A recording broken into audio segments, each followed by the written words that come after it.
भोगी सतत संतुष्ट नहीं रह सकता। ऐसा कोई भोग नहीं है कि भोग के समय उसके लिए प्रयत्न न करना पड़े, भोगते समय शक्ति क्षीण न हो और अंत में भोग नाश न हो, ऐसा कोई दुनिया में भोग नहीं। इसीलिए भारत का विशाल राज्य जिनका था भर्तृ, वो लिखते हैं भोगा न भुक्तम वयमेव भुक्ताः, कालो न याति वयमेव याताः, तृष्णा न जीर्णा वयमेव जीर्णा। तृष्णा इच्छाएं तो नाश नहीं हुई संसार के सुखों की, लेकिन सुख लेने की ताकत नाश हो गई।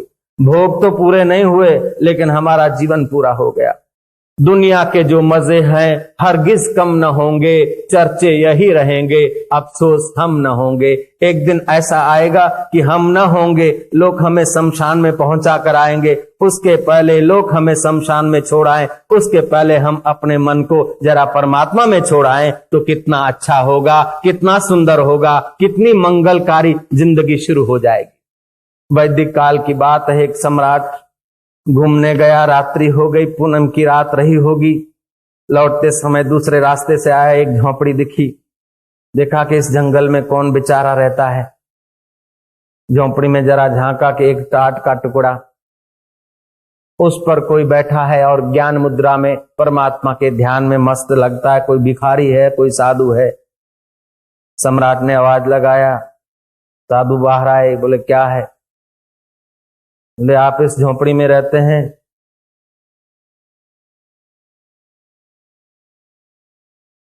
साधु ने थोड़ा इशारा किया, हाँ। नीचे आए, घोड़े से उतरे, देखा कि कनिस्टर में जरा से मूंग पड़े,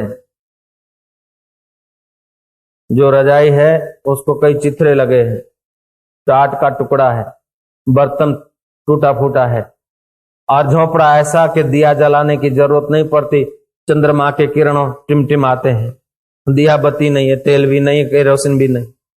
राजा को दया आई, बोले मेरे नगर में ऐसा आदमी दुखी दरिद्र ठीक नहीं है, लो मैं ये तुम्हें कुछ दे देता हूं, बाद में आप आ जाना, हम तुम्हारी व्यवस्था कर देंगे। उस साधु ने कहा कि जा किसी दरिद्र को दे देना। बोले तुमसे बढ़कर दरिद्र कौन मिलेगा? खाने को नहीं, ओढ़ने को नहीं, पहनने को नहीं, रहने को नहीं, तुमसे बड़ा दरिद्र कौन मिलेगा? ले लो। मालूम होता है बहुत दिन का दुख भोगा है, उसीलिए आप अपमान करते हैं थोड़ी सी रकम का, हम दूसरी भी भिजवा देंगे।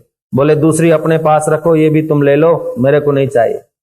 राजा ने कहा महाराज तुम नाराज नहीं होना, हम कल और भेज देंगे। बोले मैं ना बोलता हूं, नाराज क्या, किसी दरिद्र को देना। राजा ने कहा फिर तुमसे बढ़कर दरिद्र कौन मिलेगा? तब वो बाबा जी आ गए अपने सतत संतोष के स्वभाव में। बोले मैं दरिद्र नहीं हूं, मैं तो सोना बनाना जानता हूं, सोना। मुझे तो नहीं जानता, मैं सोना बनाना जानता हूं। जन देखा कि बाबा लोगों का तो भला कहो भाई, छुपे वेश में क्या पता कौन हो, देखता ही रह गया। बोले देखते क्या हो, मैं सोना बनाना जानता हूं। बाबा की वाणी में कोई सच्चाई थी, कोई गहराई थी। राजा को एक गहरी चोट लग गई कि हाँ वास्तव में हो सकता है। राजा सुकड़ गए, झुक गए। बोले महाराज तो फिर दास हाजिर हो जाए, दास को सिखाओ। बोले बेटा सुबह 4 बजे आना नहा धो के। जी महाराज। रात भर नींद नहीं आई उस युवराज को। सुबह आया, बाबा जी ध्यान में हैं, बाहर खड़ा रहा अदब से।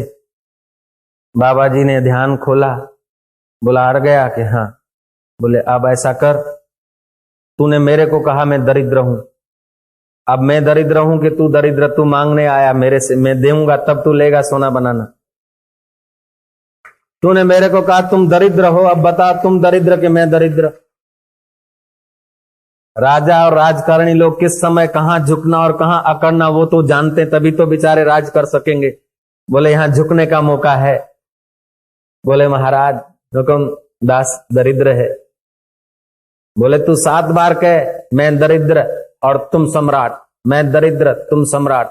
बोले मन में सोचा 7 बार क्या 17 बार भी कहने से अगर सोना बनाना सीख लिया तो अपना लोहा तो राज्य में बहुत है, दे सोना करके आसपास के सब राज्य खरीद लेकर उनको अपना बना के सम्राट बन जाऊंगा। इतना राज्य होते हुए भी तृष्णा जीर्ण नहीं हुई, और कुछ चाहिए और कुछ चाहिए और कुछ चाहिए। चाहिए में पृथ्वी का राज्य एक आदमी को मिल जाए तभी भी वो संतुष्ट नहीं रह सकता जब तक आत्मा का रस उसे नहीं आया।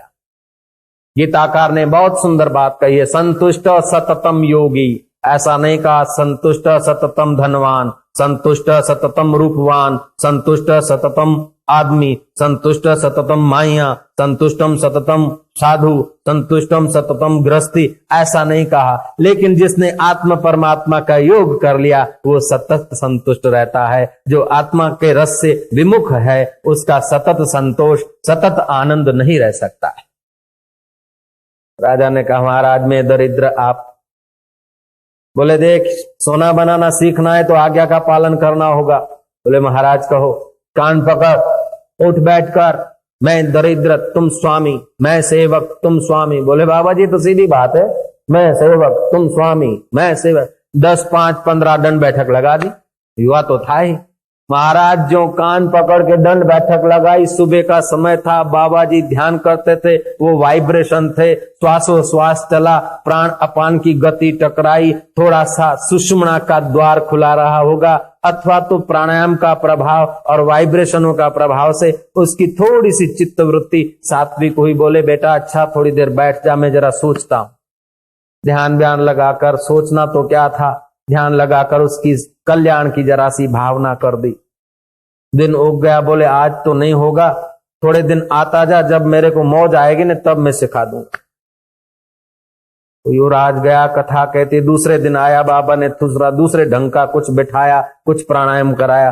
तीसरे दिन बिठाया, प्राणायाम कराया। ज्यों ज्यों बिठाया प्राणायाम और ध्यान कराया त्यों त्यों उसकी रजस और तमस वृत्तियां शांत होती गई और सत्व वृत्तियां उठती गई। उसे अंदर का रस आने लगा। शुरू में तो प्रलोभन से राजा ने उन राजा को बुलाया, लेकिन कुछ दिनों के बाद उस युवराज भाग्यशाली को आए बिना चैन नहीं पड़ता था।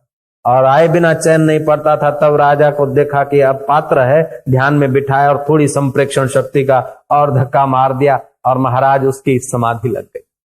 कुछ घंटों के बाद उठाया। बोले बोल बेटा कितना सोना बनाना है। बोले महाराज जो राज्य है वो भी तो छोड़ के मरूंगा, अब सोना बनाऊं फिर दूसरे राज्य को अपना बनाऊं, फिर भी तो मर जाना है। अब मेरे को तो अंदर का रस बढ़िया आ रहा है महाराज, अंदर का और समाधि लग जाए और ध्यान लग जाए।